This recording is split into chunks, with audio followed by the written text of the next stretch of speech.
Pag-uusapan natin ang isang mahalagang usapin, ang karapatan ng kababaihan sa reproductive health. Mahalaga pong tandaang ito po ay hindi lamang usaping pangkalusugan, kundi usaping karapatang pantao.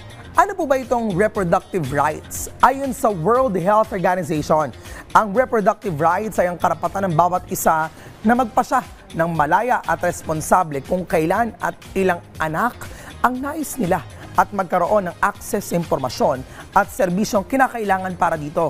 Kasama rito ang karapatan sa ligtas na pagbubuntis, access sa family planning at proteksyon laban sa diskriminasyon at karahasan.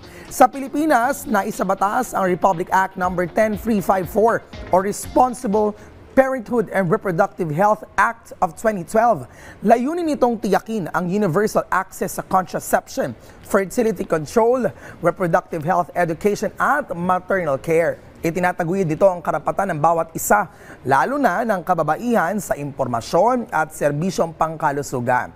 Kasama sa family planning ang contraceptives, paggamit po ng condom, pills, IUD at iba pang paraan para maiwasan ang pagbubuntis. Kabilang naman sa maternal care, ang prenatal, childbirth, postnatal care, pati na ang emergency obstetric care. Bagamat may batas, marami pa ring hamon sa implementasyon nito. Maraming kababaihan, lalo na sa kanayunan, ang walang sapat na access sa reproductive health services. May mga lugar na kulang sa pasilidad at edukasyon patungkol dito.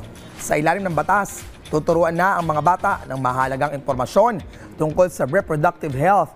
Ito ay para na rin mabawasan ng mga kabataan na nasasangkot sa teenage pregnancy. Ang reproductive rights ay mahalaga sa kababaihan.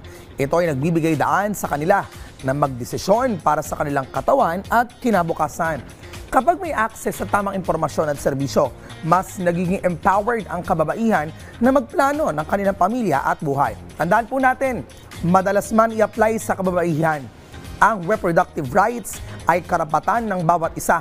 Tungkulin nating lahat na ipaglaban at igalang ito upang magkaroon ng mas makatarungan at pantay na lipunan para sa lahat. Yan muna ang ating pinag-usapan ngayong umaga sa G-Terms. Abangan ang susunod na salita at batas na ibabahagi ko sa inyo sa susunod na linggo.